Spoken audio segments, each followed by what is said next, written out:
Hi everyone, how are we doing? Here we are again. What's up everyone? God,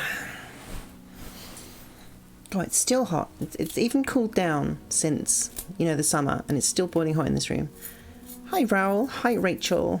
How's it going? Anyone else in the chat, feel free to pop up and say hi. Whatever. Hopefully we'll get a couple more people dropping in very soon. So, I've got to do a bit of unplugging and stuff. Thank you, Rachel. Anybody can guess who I'm kind of dressed up like gets a kiss and a pat on the back. Thank you, Jodie. The hat's too small though.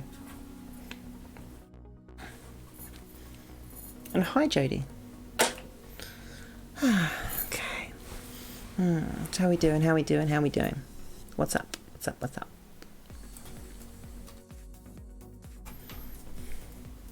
What's been up with me? Not much has actually changed in the last month. So, still looking for work. Well, I actually started looking for work this week. And so, you know, running out of money and all that. But what else has happened? No, I've just been chilling for the month, really. Just been chilling. Hi, Chandel. How are you guys doing? What's happened in the last month? Peaky Blinders finished. Peaky Blinder finished a series. Peaky Blinders finished a series. What else? For me,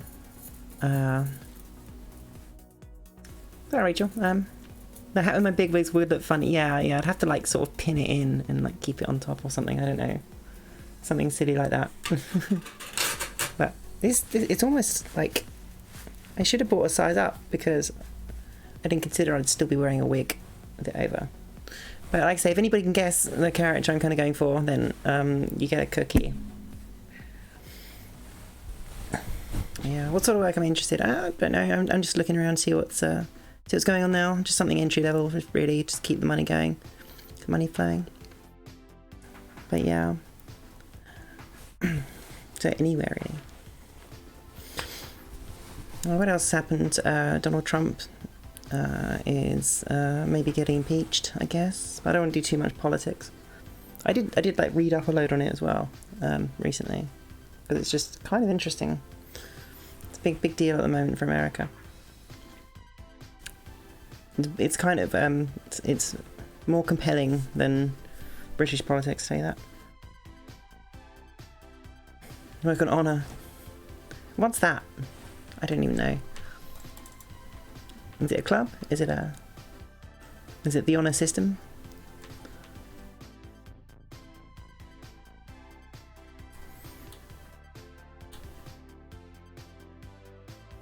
The honour system?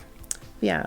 Okay, Peaky Blind. Oh, it's a fetish boutique in the UK. Oh, okay. Like a little, hi there, Nick. Thank you very much. That's very kind of you to say. God, my shoulder's looking hench right now. It's tough to get good angles with this webcam, I think. But, yeah. Really, I haven't done much this month. I've been working on the Patreon, of course. And, of course, we need to do our little shout-out. Now, there's a few people in here. I'm going to do a little Patreon shout out. I need to actually put a post up there as well. Let me do that in a minute. Sorry, it's something I just forgot to do.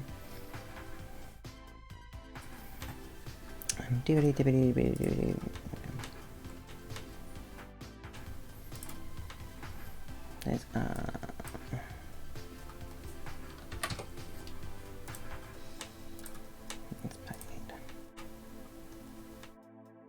okay, cool.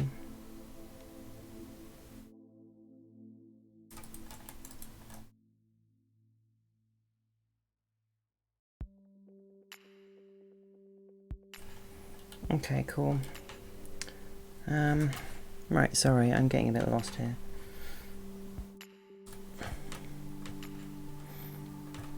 Right, patrons. proud to read out my $12 patrons, my lover tier. Thank you so much to Bill Spice, Eric Sawyers, Happily Anonymous, Jake Allen, and also Ryan David. Thank you so much. You guys are awesome, and that's the top tier of my Patreon. We have other tiers of the Patreon where you can like vote for like the outfits you see me in.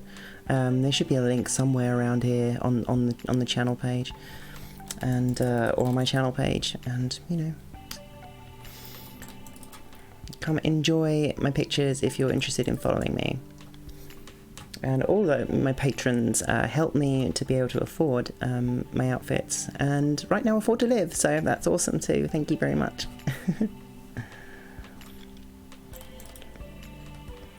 But you know, right, just a second. Can I just put a stream up?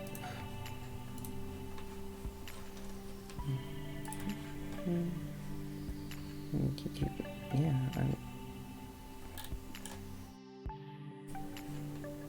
can I just... no. I'm gonna... I just gotta type out a post very quickly. So...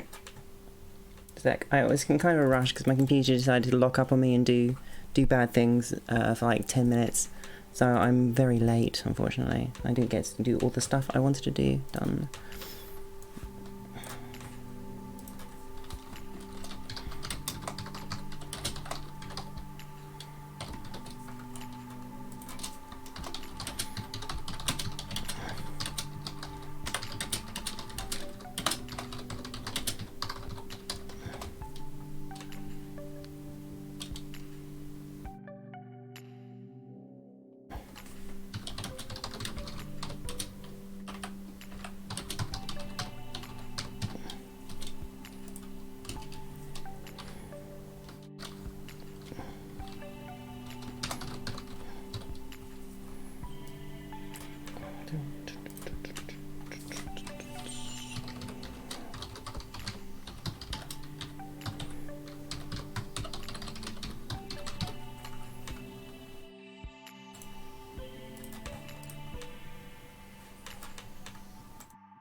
Right, there we go.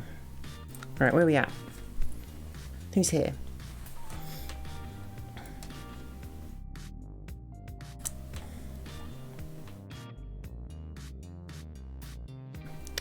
Okay, Jodie. If you want advice on what to wear with breast forms, you have to like... It's about covering the seams, so that's all you need to think about. So you're going to look for types of clothes. I would say things that just what's the word, oh god, avoid things that are like cut straight around here. Avoid that. Try and get a little bit of what's the word, lines, sort of like this kind of thing, or some kind of like good frame. You can go for like keyhole stuff to like hide the seam in your neck, but I much prefer to use necklaces and things, as it's more versatile that way. And well, you know, you just got to keep like finding stuff out and going for it. If you have like a pair of that like do up at the back with Velcro, you're going to need to cover that with your hair. You're going to need to do certain things. And otherwise, you just have to sort of... It's really weird actually, because you just have to cover up almost like everywhere else around your body.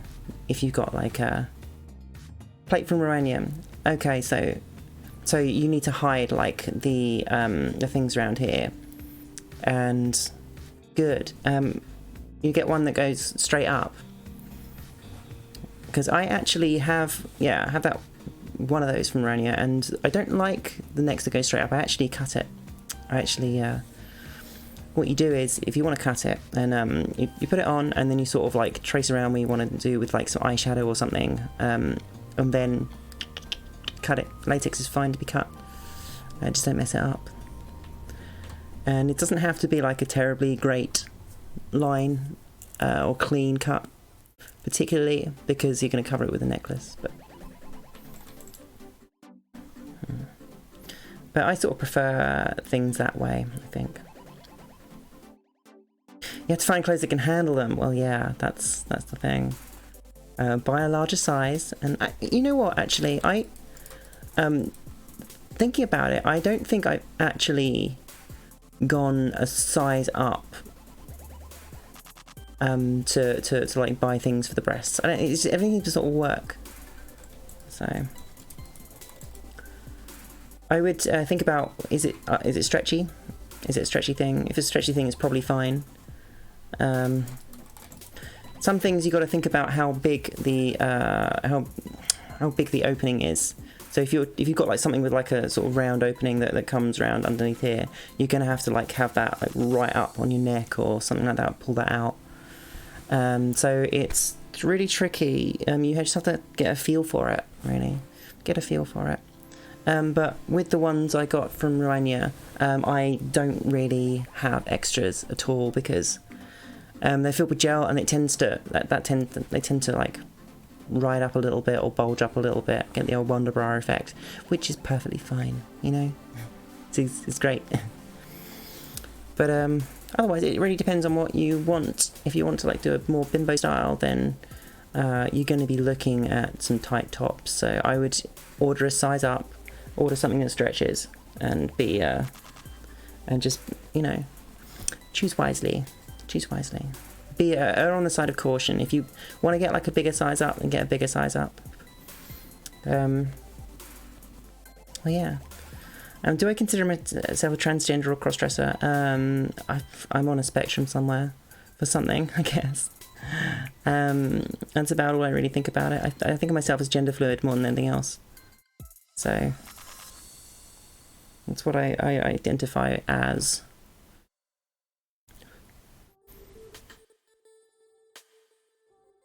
Okay, Christopher. Choke with the line halfway up the neck. Yeah, okay. I see a lot of people do that. I just feel like I'm a big fan of being comfortable when I'm being sexy. Unfortunately, so I will cut the neck right down, and I don't like it up around your neck. Like it feels like it's choking me. You know, not in like not in an actual. It's not actually like choking me or constricting my breath or anything like that. It just feels nasty to have like something pressure up around your chin.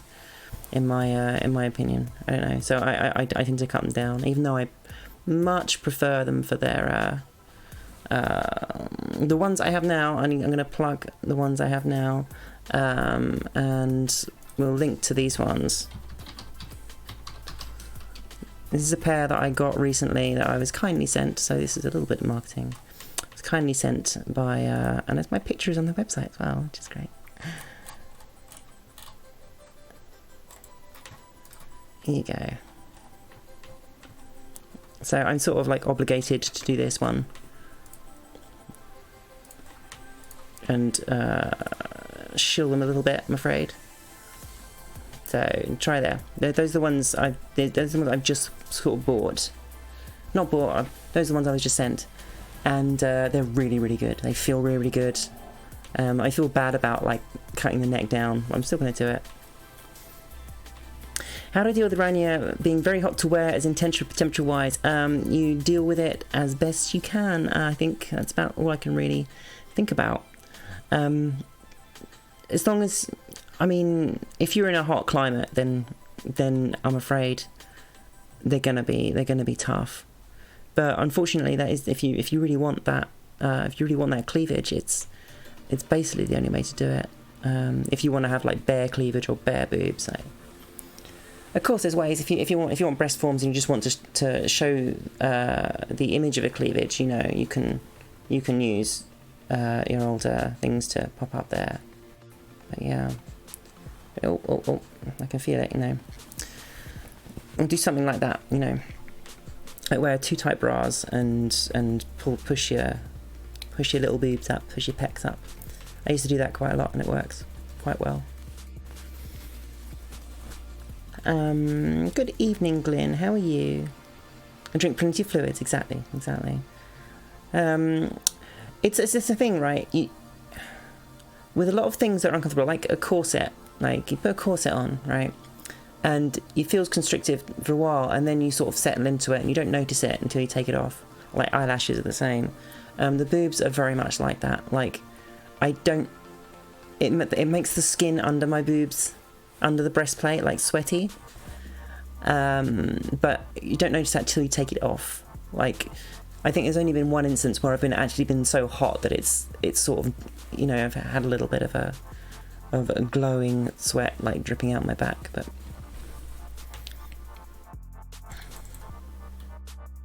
oh no, yes, Christopher, it's a shame. Of course you're in Arizona. Yeah, of course you're in Arizona. We were talking to you last time, wasn't I? A lot last time. So. I'm very good, Glenn. I'm pretty cool. I've been chilling out a lot, playing a lot of video games, and that's about it really. And of course working on the Patreon. Which reminds me, I need to actually put the thingy on there at some point. I need to change this watermark quickly.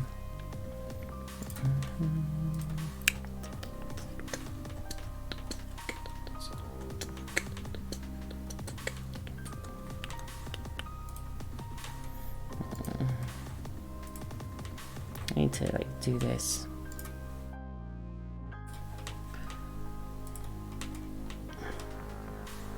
A rush getting into the stream today. I meant to like there we go. Okay, it's better.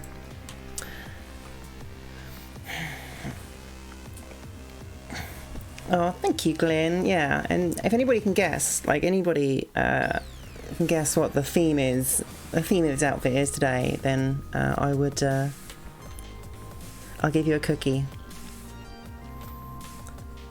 One more question, what do I do to make it wise to hide skin pores, makeup wise? I don't like have a particular problem with skin pores ever. Like I very occasionally get like skin pores on my nose if I've been really bad or I've worn my makeup for too long or something, and I couldn't say that I do anything for them because I don't have a problem with them, so it's an unfortunate thing for people, but I think it depends. It just, from what I've heard from people, it really just depends on what makeup you're using. If you're using a good foundation and you're using a good powder and you're using a good what's the word, primer, I think you can get primers that minimize pores. You should be okay. And it sucks if you're in a warm climate, then those pores are going to be open, aren't they? So, yeah.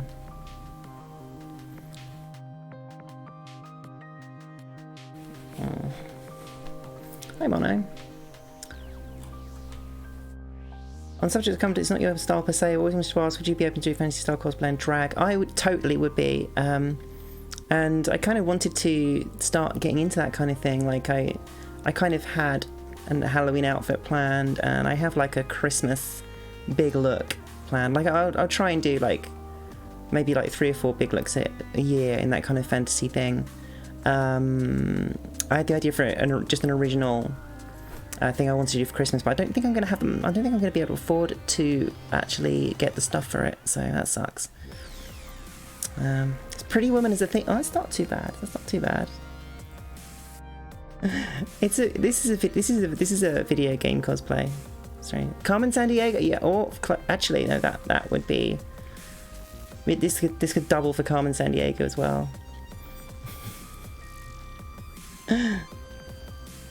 Thank you, Nick. That. I know. I bought this hat. It's a. I don't know. I don't want to narrow it down to people, but we'll see. See if you guys can guess. Guess later on. Oh, pardon me. I'm making an elegant elven princess. Yeah. Well, the idea is one of my dream looks. Like last year, I did like the sort of the fembot thing, and that was the last like huge, really big look I did. I did fembot thing. I did the Boobarella, the Barbarella thing, the sort of sci-fi bimbo. For like a big, yeah, there you go, Brian. You're bang on. Thank you. Well done. You get a cookie. You get a cookie. If I can emote a cookie, then I would give one to you immediately.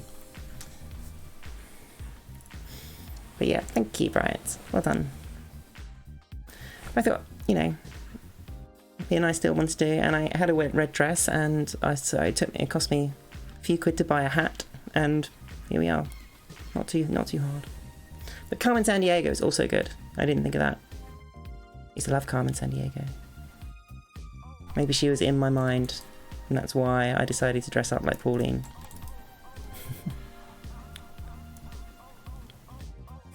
I mean, if I was Carmen Sandiego, you wouldn't be able to find me though, so it's different.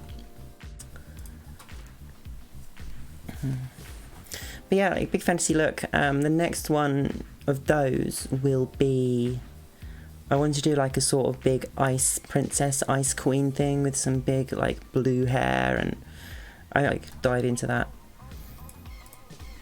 There's so much I need to do at the moment. I need to get better camera stuff. I need to get some more videos done for the Patreon, and just there's loads of things are working right now, but I would really like to make a little bit more money.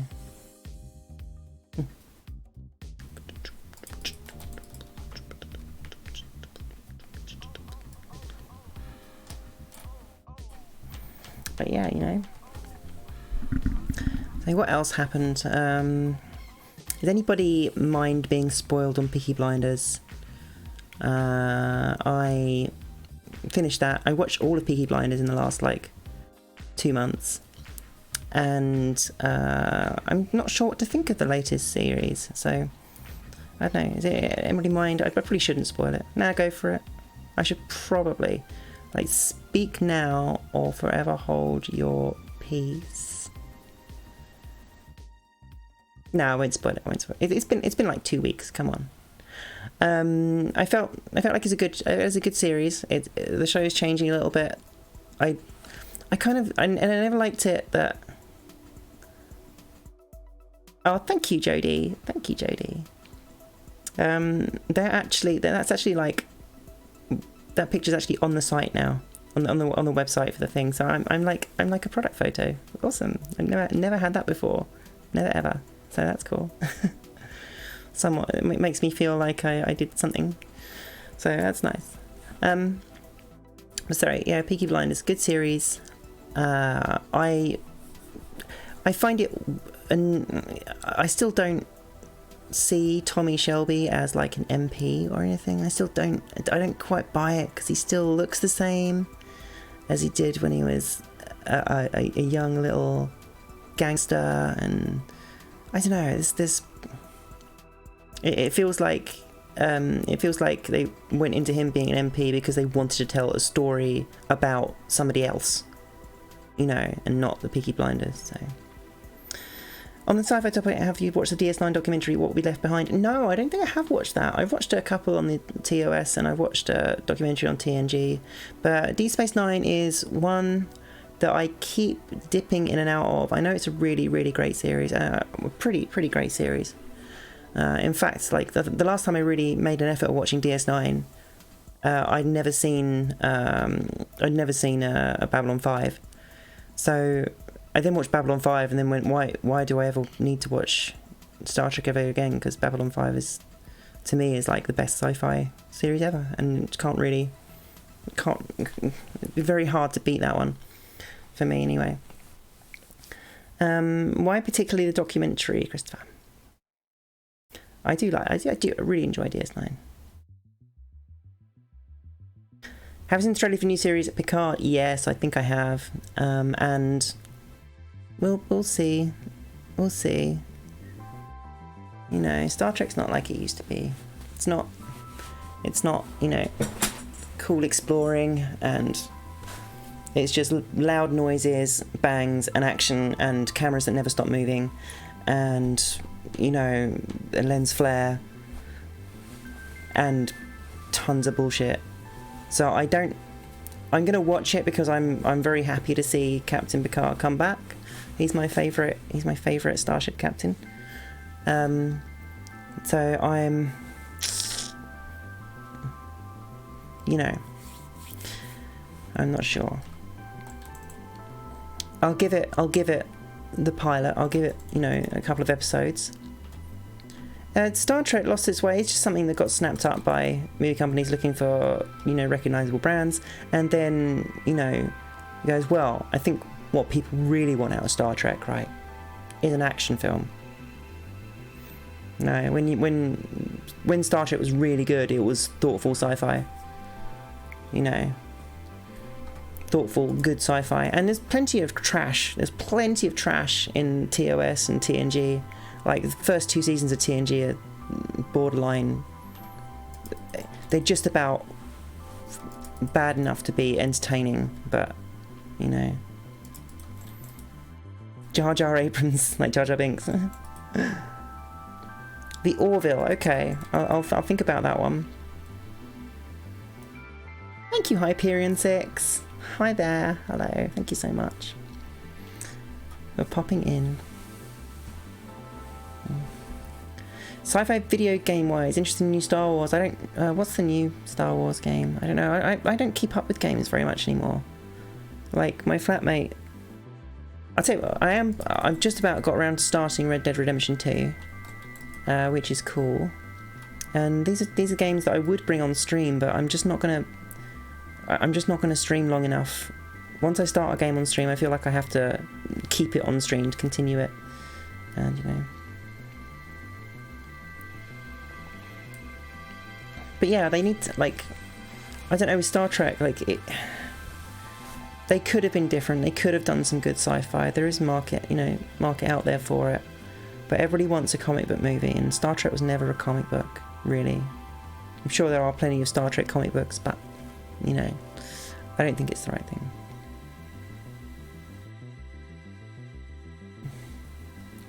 Sorry, season 8.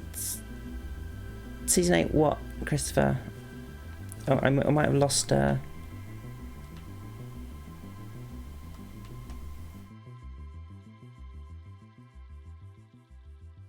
Is that about DS9? I thought DS9 was like 7 series, 6 series, 7 series. I liked all the captains from Curtis Janeway. Kirk's great. Kirk gets a bad rap because people just think he just snogs green ladies and punches things when he doesn't. He's actually quite measured and just very, very smart individual. I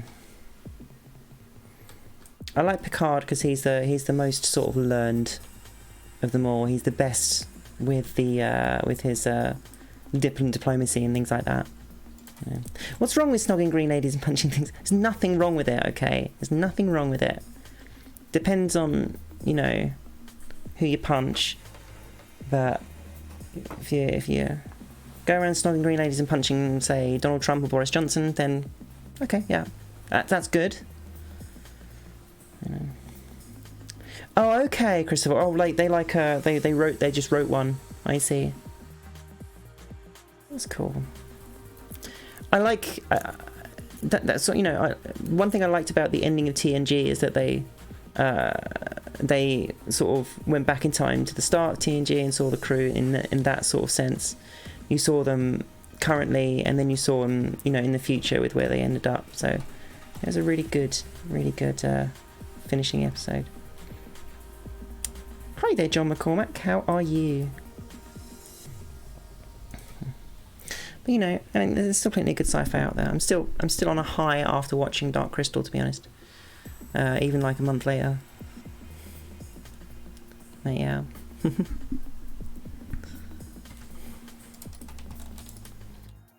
But yeah, I don't know. I think going back to Peaky Blinders, I think it's lost its way a little bit. It's a little bit weird, but some of the characters are still really good, and you know.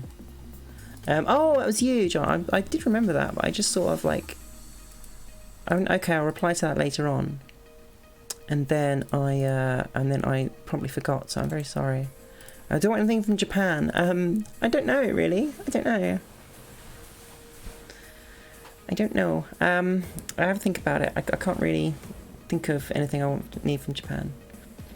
Like, buy me some Japanese candy, maybe. I don't know. We'll figure out something after that.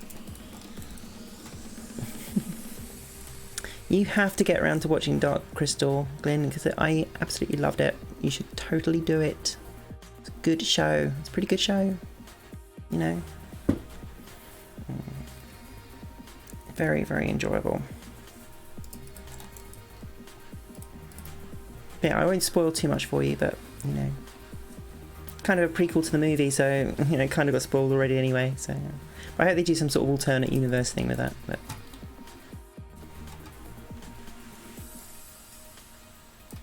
yeah, Star Trek, Picard definitely my favourite captain, Sisko after that, then Kirk. I like Sisko because he punches someone, he punches people a lot, so that's good. Will I be watching the Breaking Bad movie? Damn right I will. Yeah, Jesse was one of my favourite characters. I believe it's about him moving on and sort of like, I don't know, something happening about it. And I'm really glad they, you know, the last time you saw Jesse, I don't know, spoilers for a 5-year-old show or whatever. We last saw Jesse, he just got away, and that's it. We don't know. And he's the most interesting story because he literally lost everything. And, you know, arguably suffered the most, I think, out of everyone in Breaking Bad. Even though, of course, he was a criminal and, you know, a lot of that you can say was deserved, but he was the heart of the show. And Aaron Paul was a really awesome actor, so I really hope they make a good movie out of it. Yeah, US Defiant, Starfleet's motherfucking pimp hand. I see someone watches the SF Debris. When is the Picard movie coming? I think is it a series? Is it a series? I don't know. Exactly, like Jesse's like a guy who never really was cut out to be a criminal. No, none of them were cut out to be criminals anyway, but he's, yeah, out of everybody, he's the like everyone else's stories got wrapped up like in a certain very final way, and Jesse's was left very open-ended. He got away, and I like that. But clearly, I don't know if it's going to pick up like straight after, or it's going to be, you know, Jesse bombing around Alaska. I don't know. It definitely got nicer as the show went on. Yeah, I think so. Yeah, I think Walt definitely completely, what's the word? Transformed into someone horrible, very, very horrible that you rooted for, and Jesse just got more and more sympathetic. You know, as Walt less so.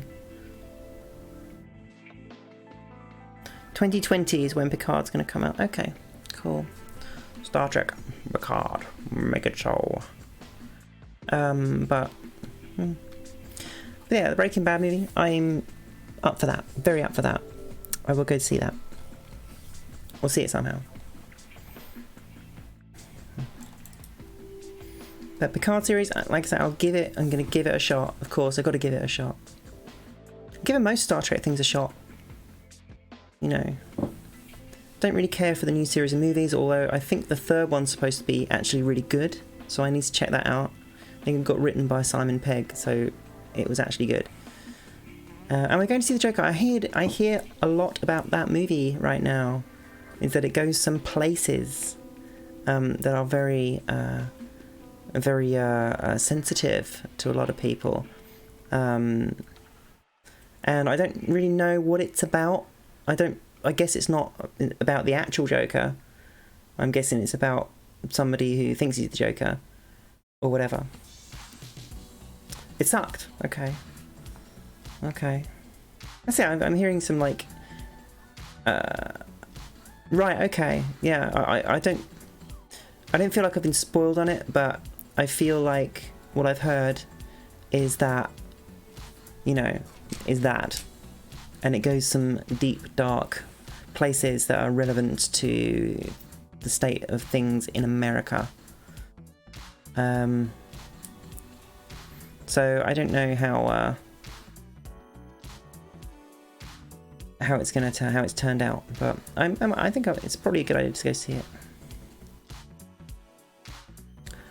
what was the Joker was the new equivalent of Star Trek 5. The Joaquin Phoenix goes and talks to God. Is that what happens?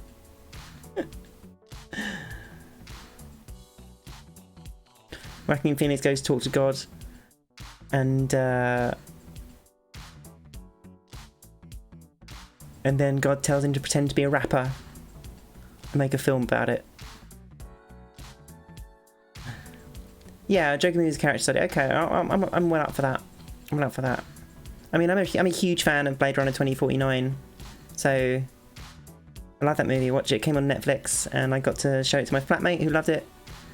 And yeah, I'm a big fan of slow movies, and slow movies with a lot to think about in the characters, and you get to watch when movies slow down like that. Then, you know, the acting comes out, and the issues and the things that people are feeling are more apparent, and you know.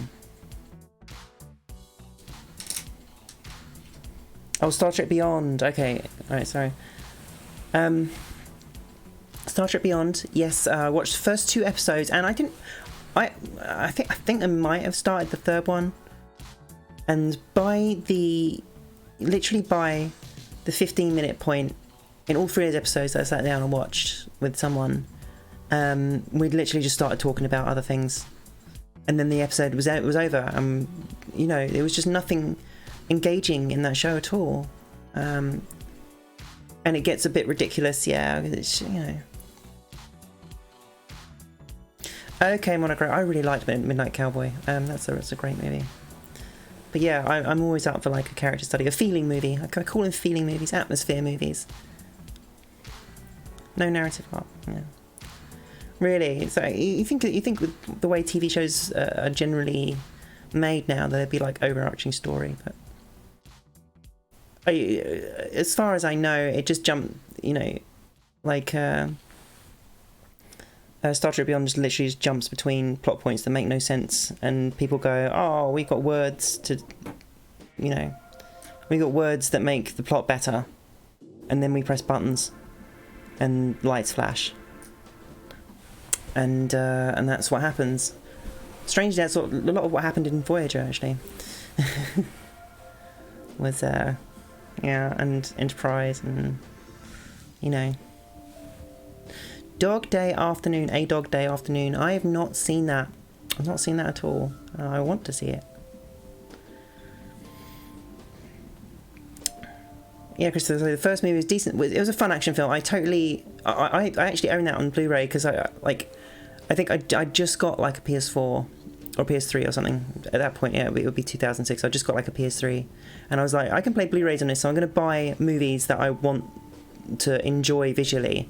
And Star Trek wasn't the first thing I just bought because it was there in the shop, and I went, yeah, I watched it and knew it was going to be a lot of flashing lights and action, and I went, that's fine, that's okay, you can put, you know, but you know, nothing in that was actually Star Trek, really, apart from all the things that they said was Star Trek, but it's not. And I need to watch the third one of that series just to sort of because I hear that one's pretty good, written quite well, so you know. God, my hair, my wigs are getting need some TLC. Dog Day Afternoon on Amazon Prime. Okay, I'm gonna watch that at some point. I know it's a tough sit, but I know. But I like that stuff, you know. I like character studies. Tell you what I like David Lynch movies. If you want like feeling movies, then there's a lot there.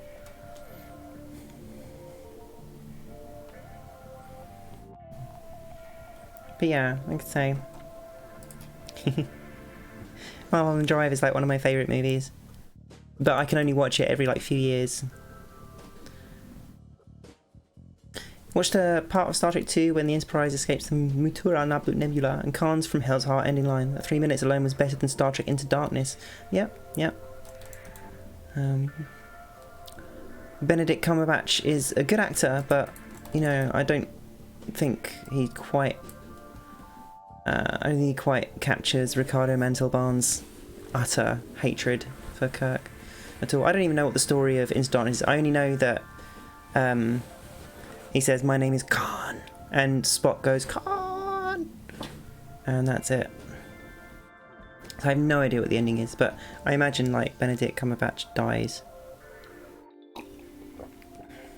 He's a fine actor, but he's just making his money, you know. It's fine. He's a really, really good actor, and he's been in lots and lots of good stuff. But you know, he's smart enough to take some stuff for the money, which is good. You know. You met David Cronenberg. Wow. Cronenberg's Videodrome, right? Can you spoil it? You can spoil it for me, Rachel. I don't know if anybody... speak up if anybody minds the ending to Star Trek 2, like being... I think it's alright. I think it's okay to spoil it. J.J. Abrams just straight up lied about Cumberbatch not being calm. Welcome to marketing. You know, that's it. Oh, The Fly. Yeah, Cronenberg did The Fly. Who did Videodrome? Videodrome. I love Videodrome. I haven't seen it for years. I need to watch it again. They copied the end. Oh, right, okay. I knew about that. Line for line, the same as Khan. Needs of the many, you know, outweigh the needs of the few. That was him as well. Good. Okay, that was David Cronenberg as well. That's good. Rather than copying other iconic moments, why couldn't they try and make their own iconic moment? Mainly because all these movies, I mean, I would leave Marvel out of this because they're not... Well, they have a habit of rebooting Spider-Man every 5 minutes. But I think that, you know, the trend in the last like 10-15 years of just plumbing the depths for recognisable names to make franchises out of, it's almost like if Star Trek 2 had no like reference to Khan or anything and was just a good sci-fi movie, that's Star Trek. Like a good, thoughtful sci-fi movie with a little bit more, you know, a little bit of action, a little bit of going to strange new worlds, seeking out new life, new civilizations, etc., etc., etc. Then it would be Star Trek. If I had more of that, but having like a weird, I don't know much about it, really, but it's like if you, it's like if you say things, it's like everything's a meme. Like if you say things like Khan and needs of the many outweigh the needs of the few, if you do that, then it's Star Trek, and it's just not. That's not really it, you know. Oh, it's snogging green ladies and punching things. That's Tribbles, yeah. It's like it's just like writing a Star Trek movie based on animated GIFs of Star Trek, you know, and sound bites, and it's just not how you know.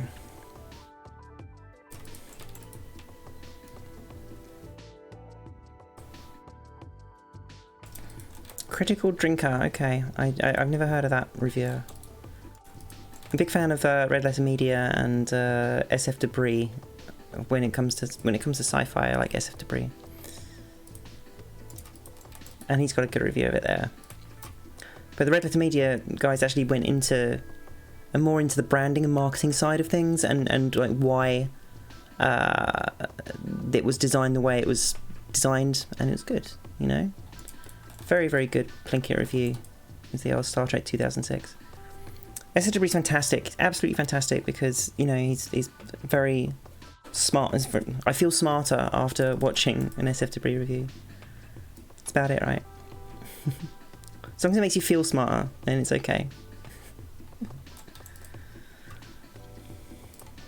But yeah, as I say, like, yeah, Star Trek is Kirk snogging green ladies and punching tribbles, and Spock goes, "I have no emotions," and you know, McCoy goes, "Damn it, Jim," I'm a doctor, not a spelunker.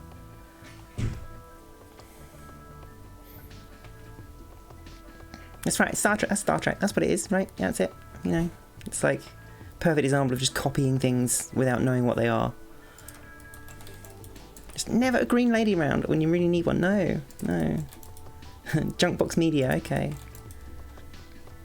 Need some more I need some more YouTube subscriptions because my guys should give me some YouTube subscriptions because I run out of things to watch. You know. Damn it, Jim, I'm a doctor, not a film critic. That's what I'm saying. Yeah, Brian, well, the first Star Wars were... The Force Awakens, I super enjoyed that movie. That was a good way. They brought back a lot of the feeling of Star Wars without just putting the Millennium Falcon on screen. You know, I mean...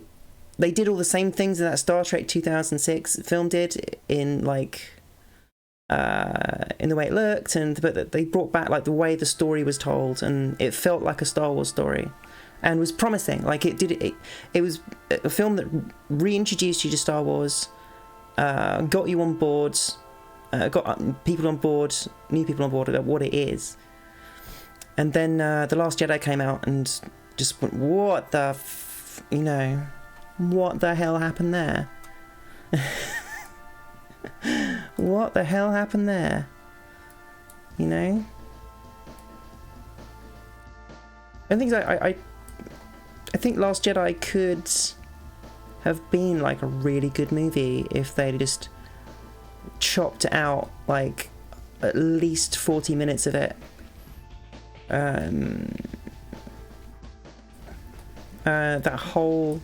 That whole adventure to the gambling planet that literally is a Shaggy Dog story. It came to nothing. Like, it didn't, you know, you think they came back and they got betrayed by the dude, and they got betrayed by Benicio del Toro, what a surprise.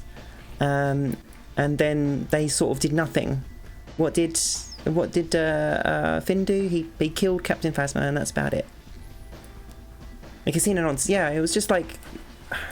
felt like it was going somewhere, and I think they were trying to have a little bit of the Empire Strikes Back, where in the Empire Strikes in Star Wars, the first Star Wars movie, the story's very straightforward and everybody's together, you know, almost all the time, and then Empire Strikes Back, they split the group apart, so Luke's doing his thing and then Han and everyone else is doing their thing, and they wanted to end it like on a slightly sad note, but with some hope.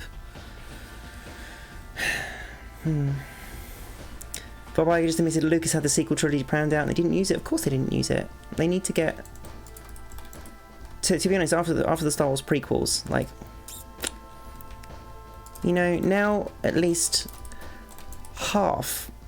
It used to be that half of Star Wars was bad and half of it was good, and now 2/3 of it is bad, I imagine. Anyone care what Lucas thinks right now? It doesn't matter. Like, he can stamp what he wants. He sold it. He sold his baby, and I would sell the rights to something for $6 billion. Fine. Brilliant. If the Ewoks turn up in the next one, there'll be a riot, yeah. You see, I have a confession to make. I don't know if I confessed this before, but I really enjoy Last Jedi. I think it's a great movie. Bob Iger is the CEO of Disney. Okay, I knew I heard the name. I'm not up on the business peeps, but if I'll tell you a story. Like when I was growing up, every Christmas in the UK, every Christmas over the 80s, and as these films came out, you got Star Wars trilogy, you got Indiana Jones, and then you got Back to the Future, and all three of those movies would be on every Christmas in some form. Like, and I only had one videotape of one of those films, and that was The Last Jedi. God no. That was Return of the Jedi, and I watched that. I watched the hell out of that film. I watched it a lot. So Return of the Jedi is kind of my favourite because it's the one I really grew up with and could watch anytime I like. Looking back at it now, nowhere near as good. Lucas found out that toys are really, really profitable, so he put teddy bears in. You know, do I ever crash on anyone? No, I'm afraid not. No, not. Chihuahua. Back to the Future, greatest time travel movie of all time. Yeah, Back to the Future is like, oh, but I know, my thoughts on the 80s and as like a period of film and what it means to me, I don't know, they might be well known, but there's so many great original movies came out in the 80s, sort of late 70s and the 80s and early 90s. I'd say that era for me ends around the time Jurassic Park came out. That's the last movie I remember like being that like invented that good. The Star Wars toys aren't selling now. Disney have killed the brand. Yeah, because they tried to Marvelize it, and Marvel are they've been very smart and they've done a new thing, you know. But they've just done what they did with comic books, and they just did that with movies. They said, okay, we're going to plan out these storylines and these things that are going to happen, and we're going to like pile some money into it in like a 10, 15, 20 year project, and they're just running it fantastically. And I don't think Disney knows how to do that, especially since you could say like most of the Marvel movies have been good. I don't watch them, unfortunately, but the general reception or the feeling I get from watching people talk about the franchises, that most of the Marvel movies have been pretty good. You know, they've hit upon something that makes money and people enjoy, and it's good. In Target, a couple of days, the dedicated Star Wars section doesn't even have Star Wars toys in it. Well, there you go. It's like, how did they kill? Like, you know, Force Awakens was fine. Rogue One, I actually really quite liked it. I really enjoyed Rogue One. It was a fine action movie. That's probably the one that felt the most Star Warsy out of the new ones. Haven't seen Solo, but you know, that's good. That one gets a pretty bad rap. Disney's now brought in the main guy of the MCU to do Star Wars. It's too late. Yeah, they should have got him on the ground floor. It's like Marvel. They managed to do this incredibly complex and complicated thing, and I think it's just their, you know, knowledge of building comic book universes. They do it all the time. They've been doing it with comics for years and years and years. But then you look at DC, where DC go, well, okay, Marvel's for kids, and we want to make our films a little bit more grown up. And arguably the only DC movies that have been really any good, again, this is just from the general reception of what I've seen, what I've heard and seen, is that, okay, Wonder Woman was good. The Nolan trilogy for Batman was good. That's 3 movies, and I still massively enjoy all 3 of them. Even Rises I really like, but you know, DC, they just don't really know what to do. They're in a weird land where I don't know what it is about their movies. They just can't get someone to write a good one. They've got Zack Snyder. Zack Snyder's got so much rope, he's hanging himself with it. They promised a new Star Wars movie every year forever. Star Wars is forever. Forever.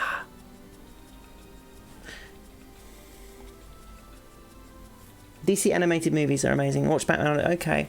I know the Batman animated series was very, very, very good. Unfortunately, I didn't quite have the attention span for it when I was a kid, so I don't know a lot about the Batman animated series, but it's one that I'd probably catch up on sometime when I don't have much. I just started watching the X-Files again, which is, you know, so that's going to be my series for the moment, seeing as I'm not really watching anything new.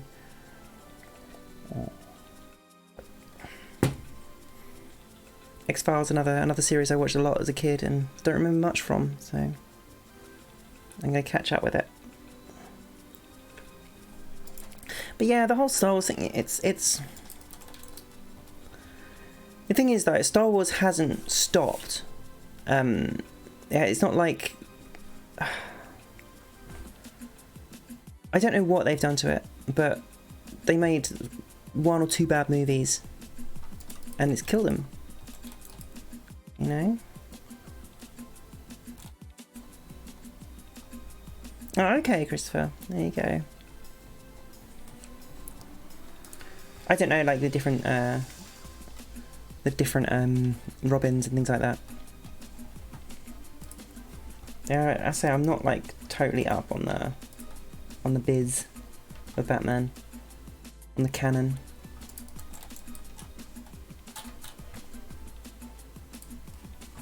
So, other news, the stream seems to be going nicely today. But yeah, it's actually working today. It's nice. Just watch and see the lag just like spike up in a minute. Still bitter from the Firefly travesty. Wow. And then there was a movie, I guess, that was like some sort of apology to people really into Firefly. I should probably watch that at some point. Supernatural. I watched like 3 episodes of Supernatural, and I don't. 15 seasons. My God, it's insane. Like, yeah, the movie was the Firefly movie was Serenity, wasn't it?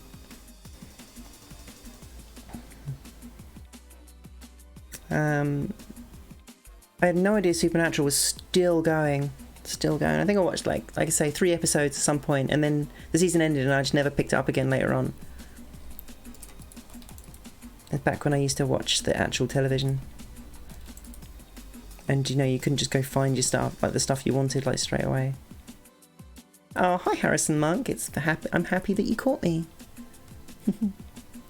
How you doing?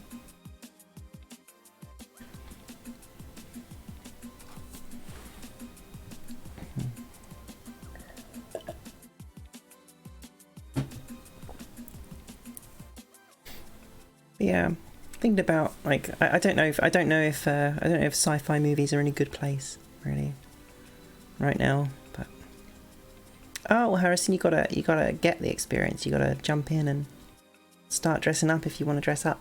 That's the best advice I can give you is don't wait.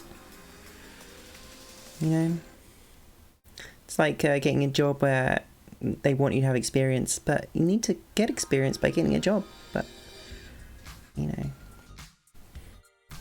just grab something, put a dress on, right now. The Supernatural Scooby-Doo crossover episode.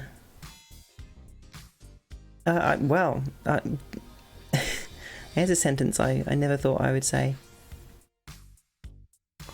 What are my thoughts on cross-dressing services like Boys Will Be Girls or the Boudoir? I would say I don't know a lot about them because I've never used them. I used to dream of going to Transformation. That was my little thing. I was going to go to Transformation when I could, and then I ended up not. And then I heard that there was some bad things. Hi, Mary. How are you doing? Long time no talk. But I would say there are good ones out there. Especially like if you find someone's pictures you like and they go to dressing service and they go back over it again and again and again, then they're having a good experience. So you should just go to the same place. Transformations, it was the London one, yeah. But that's the only one I ever knew about. I know, like I say, I know Boys Will Be Girls. Heard that before. I haven't heard of the Boudoir. That's what I'm thinking. I've never heard anyone that likes exactly. You know, like surely if you're gonna run that kind of service, it's, you know, the best thing is understanding, compassion, support. That's how you get customers to come back, you know. And from what I heard, they are awful. They were awful. I think I dodged a bullet there. Yeah, I used to dream about my look, about what my look would be, and now I just do what I want, and it's great. I just everything about going chatterbait. If I don't get a job in the next month, you might see something. I don't know, but not really. Not it's something. I know I did it for a while and it was fun, and I could take it or leave it. Just ripping off people who are too nervous and closeted to shop in regular shops. Exactly. That's it. And you know. Hi Sam Moss. How are you doing?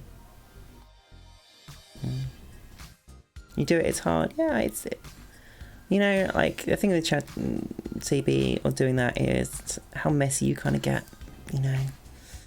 and it was fun, hot for a time, but I just sort of don't have a need to do it anymore. So, you know, if I had a real need to do it, then I would. But, you know, even if I don't go on, there's, you know, still plenty of stuff out there. But yeah, transformations, yep, thought I was going to go. I dreamed of it for years, and then it was good that I didn't. And by the time I even thought about actually going to one again, after I started dressing, before I even like thought about going to another one, I'd already got a look together and was feeling good. So I was like, I don't need a dressing service. Living in a flat on my own and get stuff delivered, it was perfectly fine. What do I smell like? I smell like roses and strawberries and orange sherbet. Thank you, Harrison. Boudoir is pretty good as boys will be girls, but to be honest, if you do it yourself, you don't need it. Yeah, exactly. One of my things, I want to start like doing that. I want to start like doing a dressing service, not a dressing service or like a photography service or something like that.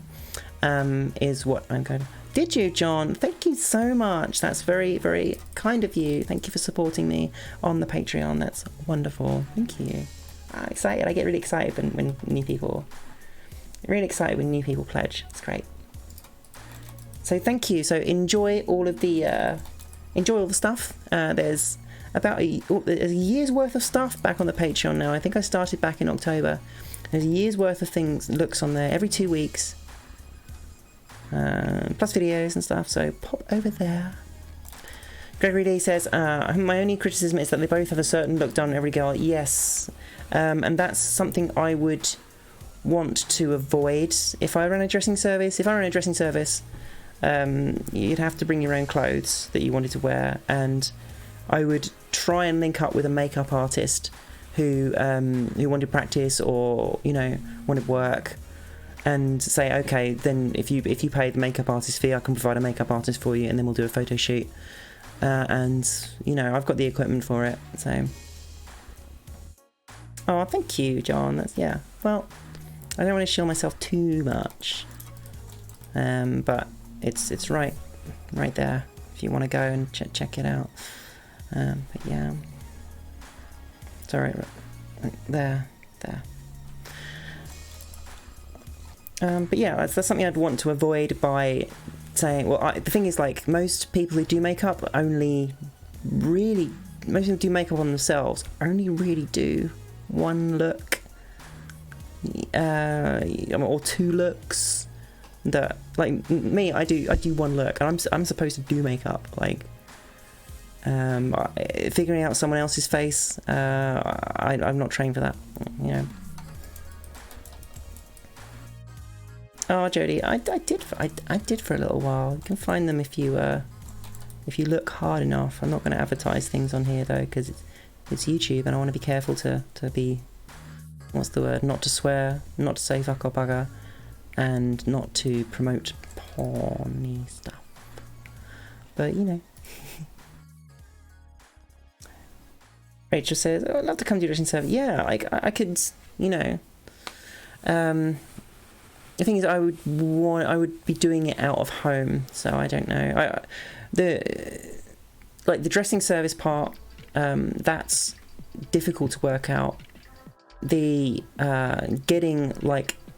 providing like a makeup and a photography service, in partnership with somebody, that is something I would be interested in doing. Definitely, because I like taking photos. I like doing portraits of people. I like doing my own portraits. And I know I need subjects. I need people to practice on. So it'd be like a free and you buy the photos kind of thing. The time is free and you buy the photos. But you know, we'll see if things come of that. Volunteer, all right, Rachel. Awesome. But I would obviously let people know that I'm doing that. And if you're in the London area, then we would definitely talk about doing a shoot or something. But it'd be very much shooting, not like a makeover service. To be honest, I don't have the I don't have enough clothes in enough sizes to even like think about offering like a makeover service. But you know, that would be something I would like to move into when I get too old for this shit. But that time's not going to be anytime soon, so.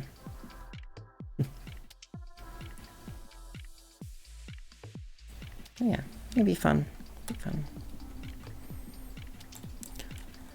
But like, I should probably send somebody or get somebody, like a friend, to go to a dressing service, just see what they're like and what they do. But I'm pretty hospitable. I'm sure I could happily do a photo shoot for somebody, and we'll see.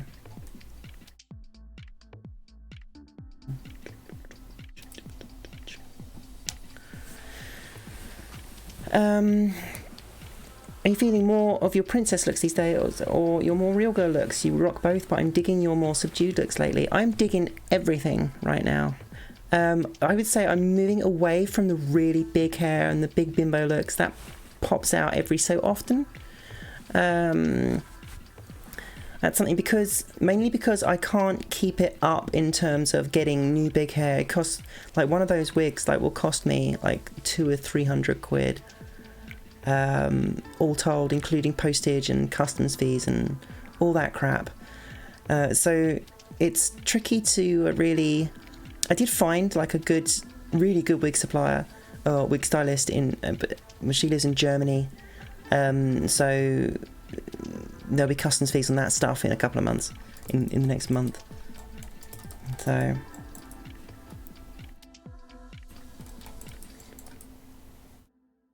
But yeah, it's all just whatever comes out of my imagination, or whatever I find online, or, you know, whatever I feel like doing. I think like the big hair looks and things, I want to keep them to be like more draggy and like constructed and a little more out there. And no, I kind of want to include more.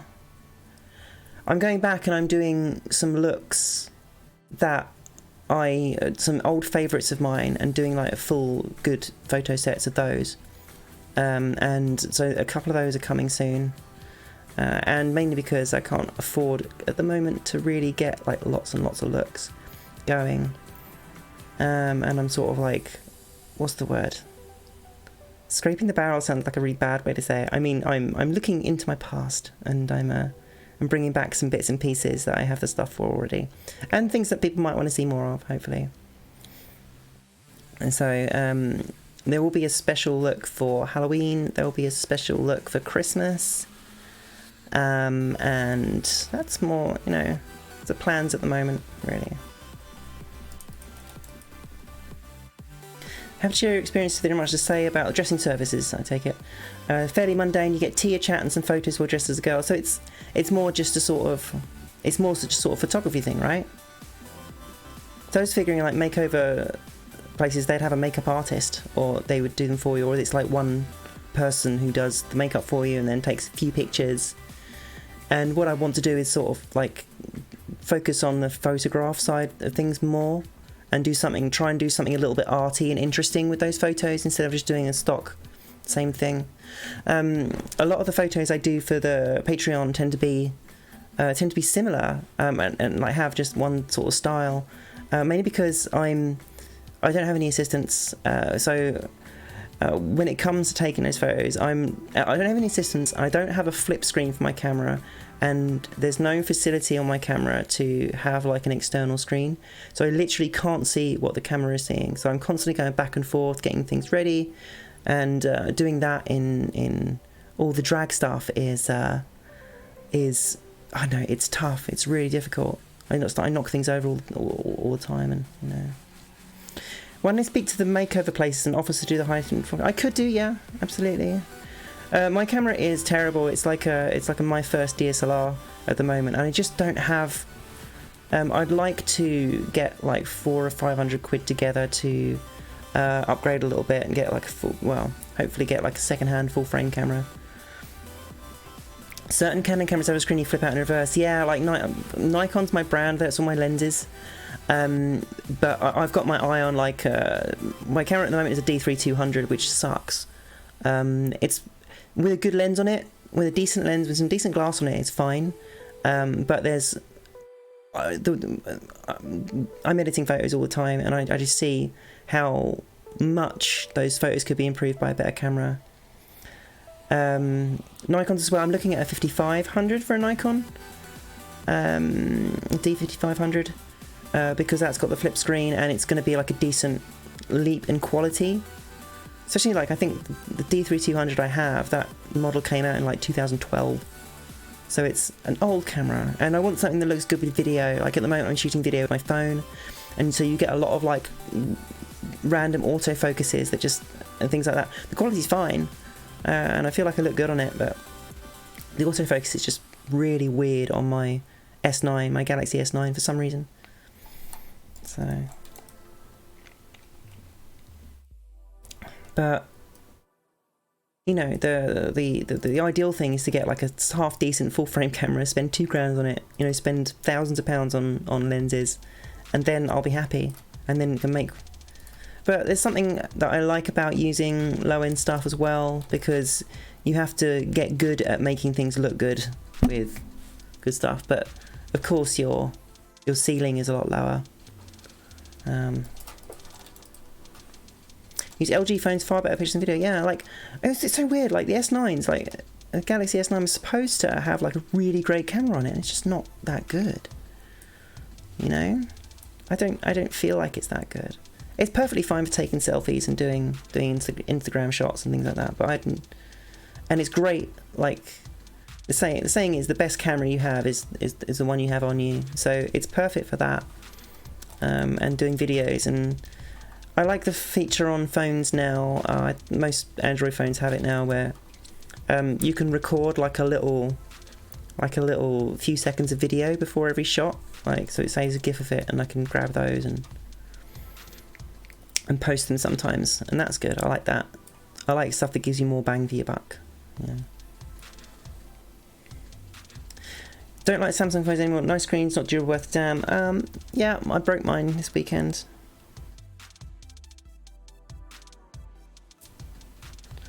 I smashed my screen and then decided to put the case back on it.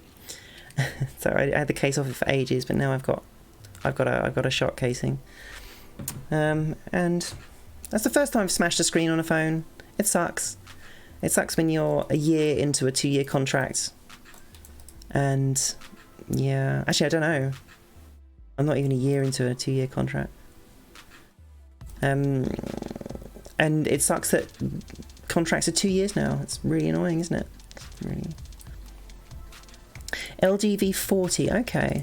So I've always stuck with Samsung stuff, because it's like, you know, you stick with a brand, and you stick with the brand. I stick with the brand anyway. I don't know what I'll do for my next phone though. I'll have a look and see what's out there. Just whatever I can get on like whatever contract is decent. I want like a phone that does decent video, and that's fine, because my D3200, my DSLR does a terrible video. I wouldn't say it's terrible, it's just there's a lot of noise in it, and you know, and you just can't like I did, if you look on my channel here and you look at the Patreon intro video, I did that on my DSLR, and I don't there's something about the video I just really don't like, where, you know, I'm like, my webcam almost does better like pictures than that. Yeah.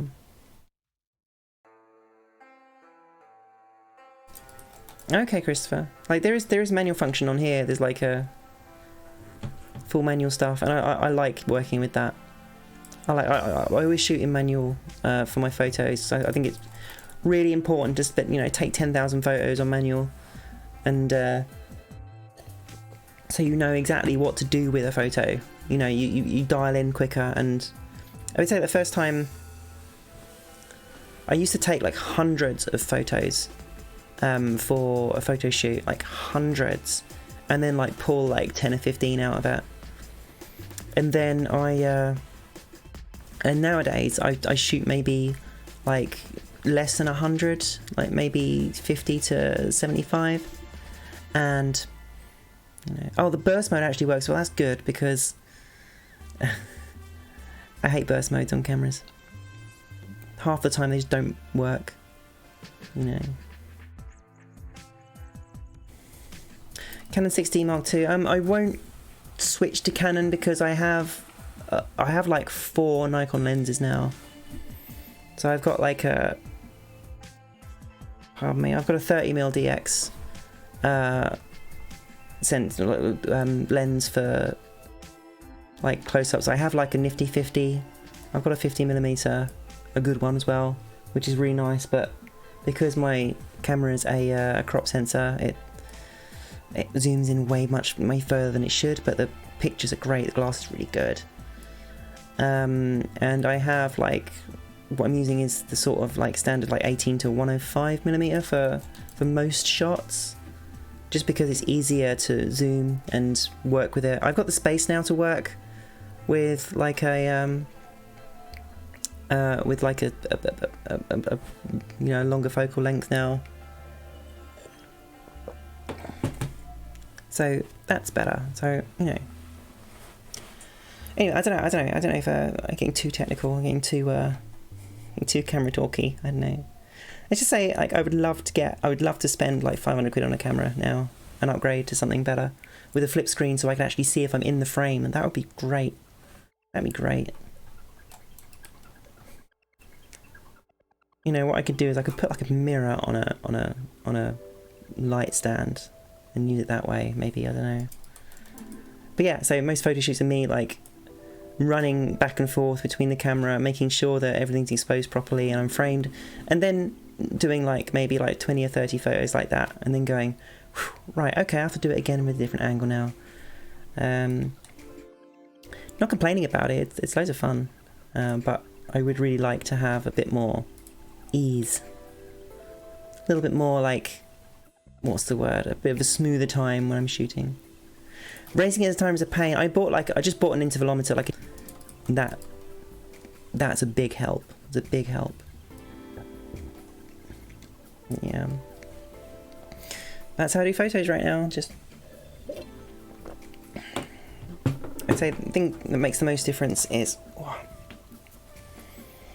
I really like, what's happening is like with the lenses I've got at the moment, or the camera I've got at the moment, I mean, you end up like with like stuff that shouldn't be out of focus just isn't quite in focus, even though like you can't get like a pin sharp focus on like everything in the picture, even at like a high aperture, even at like, you know, and the ISO on it is, on the camera I got at the moment, is just, it just makes things noisy like so easily.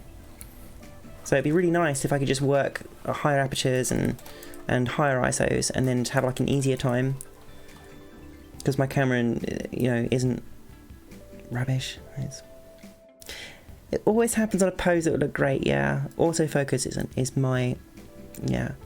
I actually have like a very long extension lead for my remote,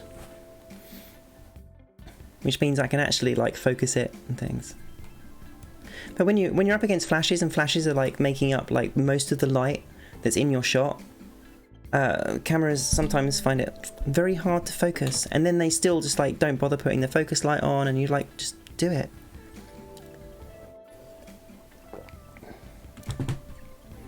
Mainly, you know, if I can get like, what I used to do is I used to get like a foam polystyrene head, like wig head, stick it on a stand, and then put it in the shot so I could focus it manually, and then I would go and do it, and it would just about work. So, you know, I'm really sort of gagging for people to practice on, so I can actually just sit and practice photography instead of being the model as well, which is pretty great. It's fun, but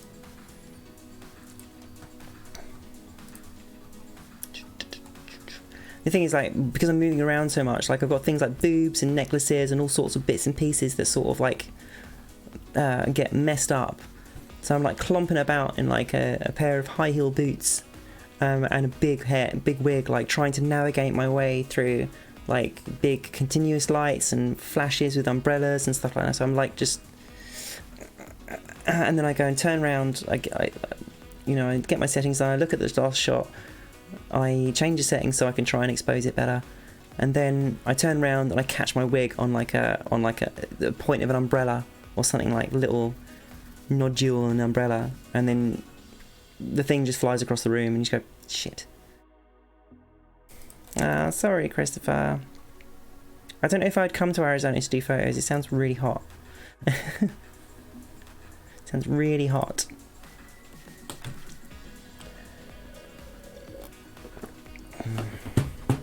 But, you know. And the camera assistant, I have one now. But it's like, when you're trying to... It's very hard to ask somebody to frame your photo for you. It's actually better for me to, like... Because, like, you know what you're looking for, and it's hard to... And that's an image in your imagination. And it's hard to, like, put that across to somebody, even if you just want them to press the button.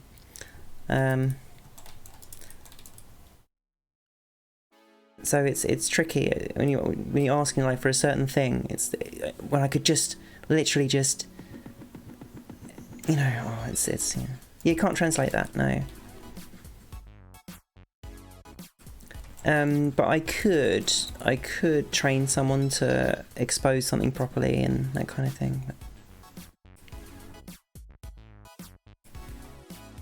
Oh, thank you, Sam. Yeah, I know, it's... I think if I had, like, a better camera, I would... A better camera and using, like... using my 50mm lens. My 50mm lens is really good.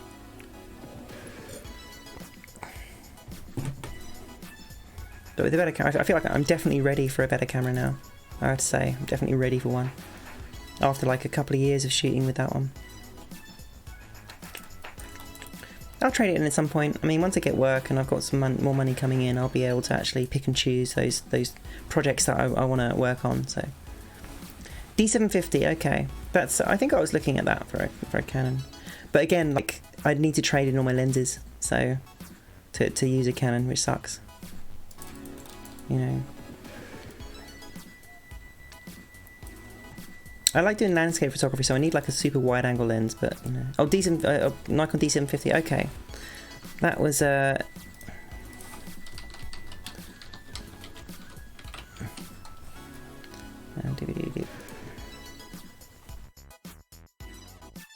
that's like a full frame. Okay. So that's like your sort of my first full frame camera, which is good. That's the thing, though. The trouble is with photography is the barrier to entry is so high if you want, like, a decent camera. Thank you, John. Thank you, John. It's very expensive, and, like, you see, I get really jealous of it. You see all these YouTube shows, and they've got great cameras and things like that, and it's just like, I just don't have the money right now. But I'll get it. We'll get it. We'll get it.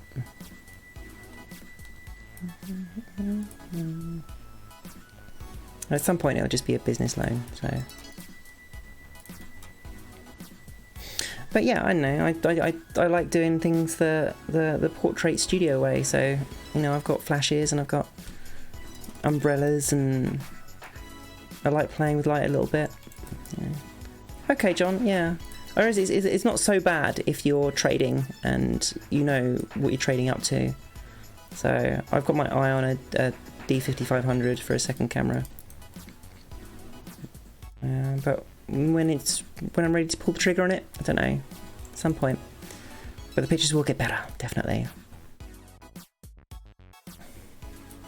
And something with a flip screen so I can get a bit more creative, I can see myself in the camera and stuff like that. It'll be awesome. It'll be awesome.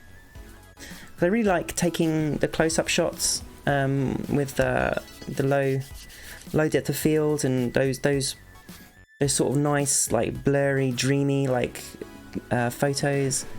I really like that. I really like just focusing on someone's eyes and working with that. So I want to do a lot more of that.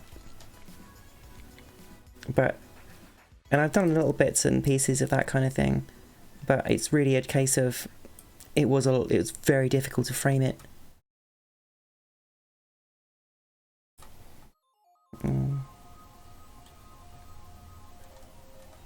Anyway, I mean, that's fine. It's all fine. I mean, what I'm doing, working at the moment, and it's just waiting for that point where I can go up and take the next step, really.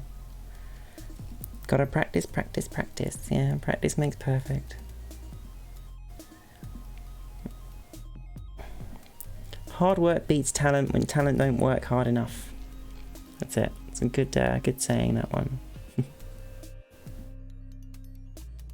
And good gear. Good gear. Knock on D5 600 is about 500 US to body, only is a fit about screen. Exactly, that's basically what I'm looking for, Christopher.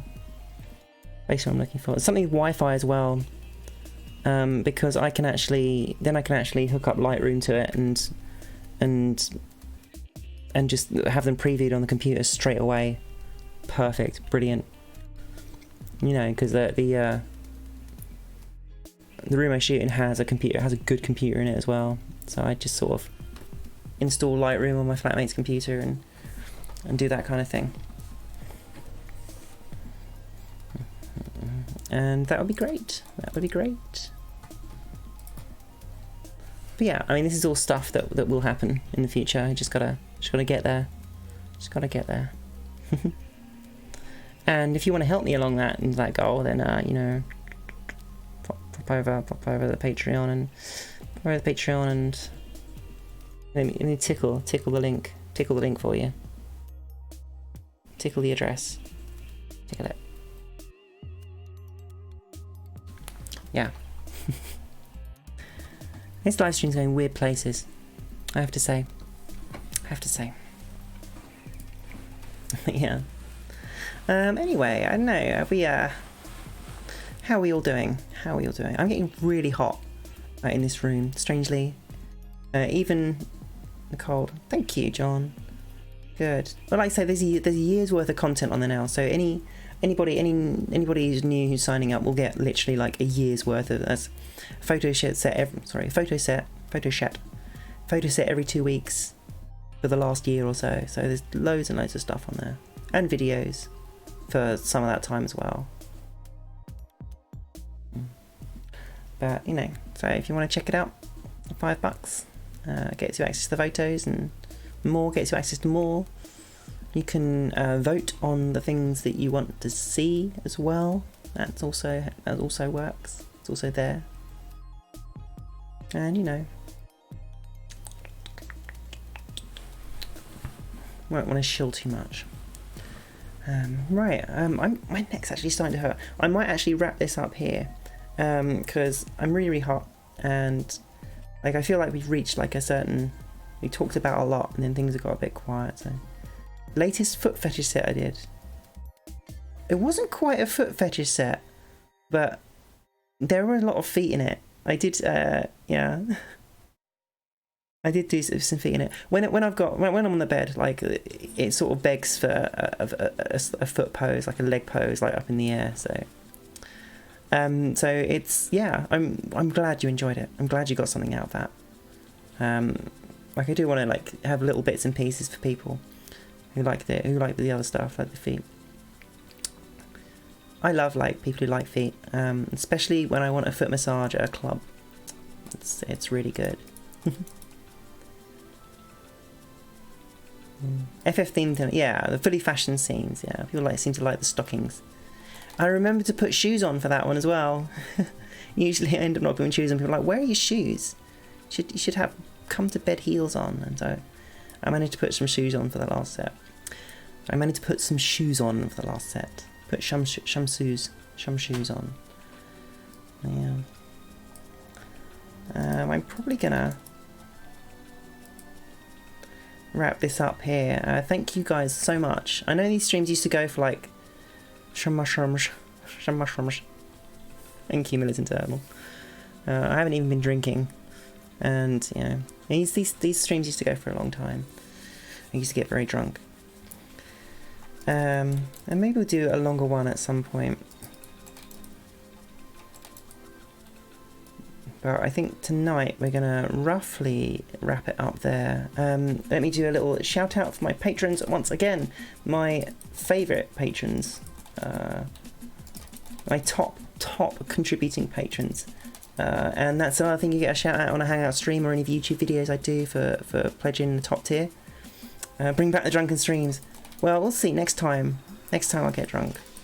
Alright, next time I'll get drunk. Drop your message for each fan. Interesting. Interesting. Any shout out to my patrons though? We got this month's awesome people. Even more awesome. Well, you're all awesome people, but the super awesome people that I'm going to mention. Bill Spice, Eric Sawyers, Happily Anonymous, Jake Allen, and Ryan David. Thank you so much, guys. And plenty more stuff on the Patreon if you want. And I will see you guys next time. It's really nice to talk to you. I really like these Hangout streams. And we'll be back next month, at the start of the next month. It's usually the first Friday or Saturday of the month is when the Hangout streams happen. Pop over to my IGs, my Instagram and my Twitter, where you probably all come from there anyway, and give us a follow there. The links are all on my channel page, and actually in the description as well. So, Twitter, yeah. So I'll see you next time. Okay, it's lovely to chat to you all, and good night.